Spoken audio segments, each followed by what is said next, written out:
ওগুলো আর পালন করতে পারে নাই।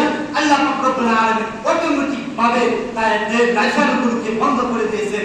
হুসাইন রাহমাতুল্লাহি আলাইহি ওইখানে আল্লাহর উপর ভরসা রেখে এমন বক্তব্য দিয়েছেন, এই কয়েকটা বক্তব্য কারণে আল্লাহ পাক রব্বুল আলামিন ওই বক্তব্যের উসিলা দিয়ে হিন্দুস্তান থেকে ইংরেজদেরকে হটিয়ে দিয়েছেন।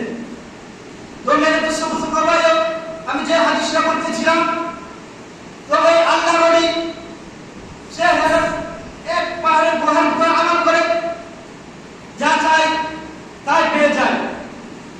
তখন তার কওম জানতে পারলো আল্লাহ পাক রব্বুল আলামিন হযরত মুসা আলাইহিস সালামকে ওই কওমের বিরুদ্ধে পাঠাচ্ছেন। তো তাদের তো কোনো উপায় নাই, তারা তো আর যুদ্ধ করে পারবে না, স্বয়ং আল্লাহ পাক রব্বুল আলামিন তাদেরকে পাঠাচ্ছেন। তখন ওই ব্যক্তি ওই কওম ওই ব্যক্তির কাছে গেছে, যে বলতেছে যে তুমি আল্লাহর কাছে দোয়া করো আল্লাহ পাক রব্বুল আলামিন যেন মুসার জাতির উপর, মুসার বাহিনীর উপর আমাদেরকে বিজয় দান করেন। মেরে তো সবুজ ভাই একটু মনোযোগ দিয়ে শুনেন, আমল এবং নিয়তের উপরে সবকিছু নির্ভর করে, এই কথাটা আপনাদেরকে বোঝানোর জন্য। তো হযরত মুসা আলাইহিস সালামের বাহিনী থেকে বের হয়ে গেছে, ওই কাফেররা ওই আল্লাহর কাছে গেছে, গিয়ে আবদার করার পর আল্লাহ তাদেরকে দূরে সরিয়ে দিয়েছেন।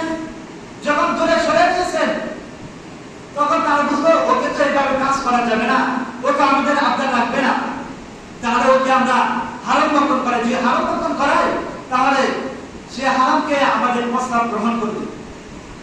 তখন তারা ওই আল্লাহকে হারাম বক্ষণ করেছেন তার স্ত্রীর মাধ্যমে। আর ওই আল্লাহরা ব্যক্তিকে হারাম বক্ষণ করার পর হযরত মুসা আলাইহিস সালামের বিরুদ্ধে দোয়ার জন্য লেগে গেলেন। দোয়ার জন্য লেগে যাওয়ার পর তার মুখ থেকে জিহ্বা কুকুরের জিহ্বার মতন বের হয়ে আসে। হারাম বক্ষণ করলে আপনার আমার কেমন আমার কবুল হবে এরা বুঝেন, কেমন আমার আপনার ঈমান নষ্ট হবে বুঝেন। ওই ব্যক্তি এত সচ্ছল ছিল, কিন্তু হারাম বক্ষণ করার কারণে সে মুসা আলাইহিস সালামের বিরুদ্ধে দোয়া করার কারণে তার উপর আল্লাহর গজব চলে আসে, জিহ্বা কুকুরের জিহ্বার মতন বের হয়ে আসে গেছে মুখের ভিতর থেকে।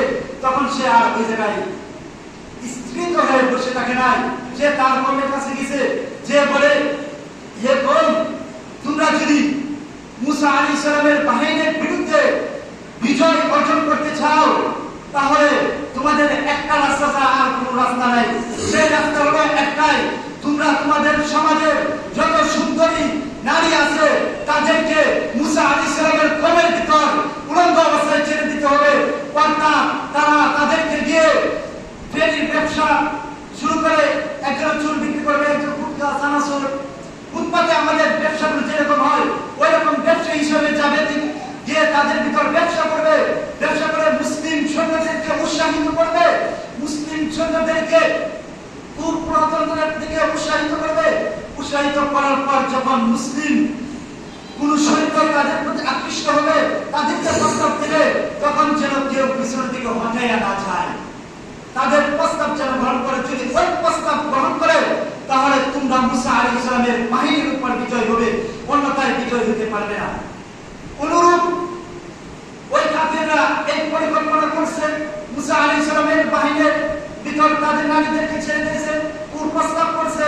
মুসা আলাইহিস সালামের সৈন্যদের মধ্যে একজন প্রস্তাব গ্রহণ করছে, আল্লাহ পাক রব্বুল আলামিন পুরো বাহিনীর উপর মহামারী ছেড়ে দিয়েছেন।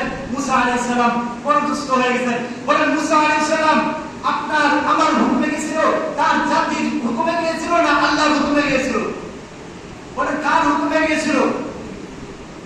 আল্লাহর হুকুমে গিয়েছিল। ওই